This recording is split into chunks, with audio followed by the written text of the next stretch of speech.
Hello and good morning, Mara. How are you doing today? Good morning. I'm all right. How are you? Fantastic. I love this book. I'm an adult, and I'm telling you, I love this book. I think it's more than just bringing out the kid in me. It's also fascinating to the imagination to see how, you take something such as the Titanic and you show me an iceberg. There's a reason for every one of these things in this book.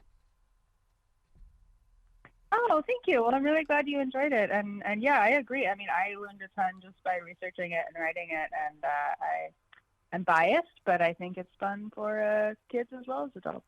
The book we're talking about is Breakdown: Things That Work and Don't Work from National Geo Kids. What went into this? What was the found purpose? Because I mean, it's such a unique book. I've never seen anything like this. Yeah, so I mean, I have to give credit to the amazing editors at Nat Geo Kids for coming up with this idea because it was their idea and they approached me with it. And I was pretty quickly like, yeah, that sounds super fun. So yeah, the idea is, Nat Geo does a lot of books about sort of how things work and how things are put together. But the idea of this book is to also look at how things come apart. And that can be either naturally, natural disasters, things breaking down, decomposing, or it can be because humans made a mistake. We built something that wasn't quite right, and it fell apart. Or we built something that we wanted to break, like the crumple zones in a car, for example. Those are built to be destroyed in an accident so that they absorb some of the forces so that human bodies don't have to absorb them. But the cool thing about looking at all this stuff about how things break down and don't work and fall apart is that for every one of these examples, there are scientists and engineers who are looking closely at what went wrong and trying to learn from that in order to make things better in the future. And I just thought that was really, really cool and kind of a lesson for life. You really do go into that because one of my favorite features in this book, we've got a job to do, and you introduce us to those people, and basically that to me, for a child's imagination, it shows what the infrastructure of this country is. We have to have these people. Now we need the people to go make it better. Yeah, for sure. And I found myself just really grateful for the people who devote themselves to, looking at the aftermath of natural disasters, investigating products that have failed or gone wrong, investigating products before they go on the market to make sure they're safe. Because, it's not always a glamorous job, but what they teach us and what they learn is so, so, so important so that we can make things better and continue to improve and do cool things.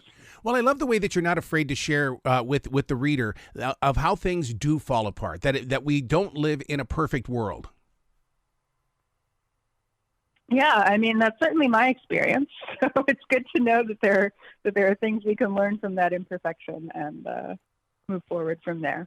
What are you picking up on when it comes to parents and kids and things like that? What is their reaction? Because I mean, even as an adult, we all like boom boom pow, and we all like to see things. But I mean, there's also some haunting pictures in here of cities that because of the weather systems and stuff. You really take us into that moment and how people recover. Yeah, I mean, I think we've got to give kids some credit for being able to handle tough stuff sometimes. I mean, especially these last few years, we've all been through a lot. Kids have been through a lot, and they know that things go wrong. I don't think I'm introducing anything new to them here, but I think it's also important for them to know that there are people who are trying to help and that they can try to help, and that things are going to go wrong, but we can take something from that, and it's not necessarily the end of the world. The Leaning Tower of Pisa, is it a disaster, or is it something we can all learn from, even generations beyond you and I? I mean, I think it's both, right?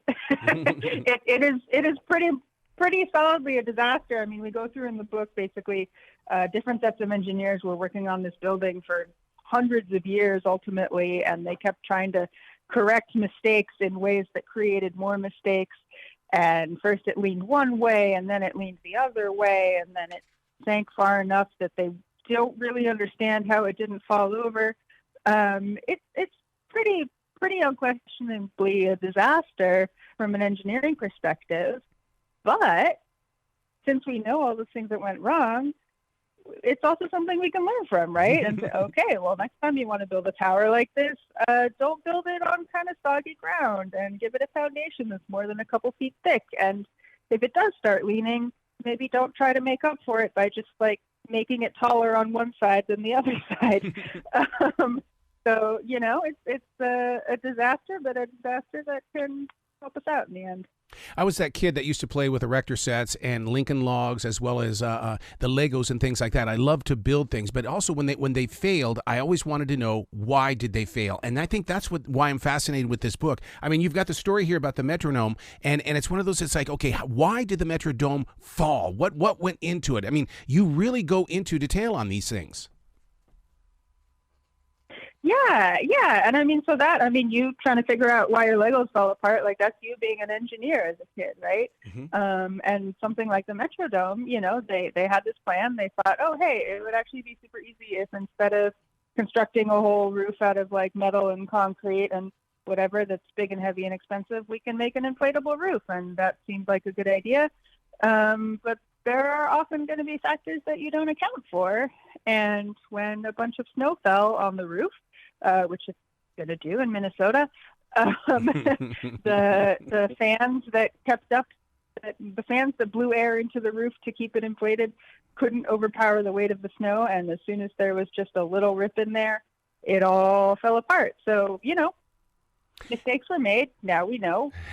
Don't put a roof like that on a stadium in a snowy place. But if everyone was just like, I wonder why that didn't work, let's try it again. Well, speaking of stadiums and stuff like that, I mean, I was shocked to learn that inside this book that the earthquake in San Francisco and everybody was at the game, and they say that lives were saved. I mean, it's just amazing. Yeah. So this is another example of, you know, like nobody wanted. This was the Loma Prieta earthquake in the 80s, and you know, obviously nobody wishes for an earthquake to happen. But going back and looking at, okay, where was there the most damage in the city, and what kind of buildings fell apart, and how did the ground behave when it started shaking? A lot of which were things that they just didn't know before this earthquake. That has allowed for a lot of improvements in the meantime, not just in the Bay Area, but in other places, that has made the same structures safer for earthquakes in the future. It's so up to date. The book we're talking about is Breakdown from National Geographic Kids. And one of the things that you put focus on, sinkholes. There are sinkholes almost every day in this country, and you've got the Sinkhole Hall of Fame here. So sinkholes, it turns out, happen a lot, and there are both natural ones and there are ones that happen because you know, humans put sewage pipes where they shouldn't be, and then a bus falls through the road. But you know, even that is pretty interesting to learn about, and you know, they can kind of happen really quickly, which are some of the dramatic ones that we read about, but they can also happen really slowly. And that's one of those things where, you know, we can't control that entirely. We can't prevent that from happening. But we can sort of study when it has happened and figure out, okay, what are the patterns here? What can we do to try to detect these before they happen? And, you know, how can we try to avoid this? You cover so many subjects inside this book. And once again, kids and adults need to get their hands on this book because it really is a conversation starter. Yeah. Well, I'm glad you think so. And I certainly had a lot of fun learning about it, and have some conversation material from the research I did. Is there a website that where kids can go to where they can jump onto the computer and go and learn even more about the different subjects? Yeah, so if you go to the National Geographic Kids website, there should be more about the book. They also have a YouTube channel with a lot of cool videos related to this and other books they do. And the book itself is available anywhere you normally find books. Yes, it is. Absolutely. And they've got to get the book. I realize we live in a digital world, but they're going to have more fun when they have the physical book in their hands. I'm biased, but I agree. There are a lot of cool photos. It's fun to just flip around. You know, you don't have to go in order. It's the whole experience. Absolutely. Please come back to this show anytime in the future. The door is always going to be open for you. Oh, thank you so much. It was great to be on. You bet. You be brilliant today.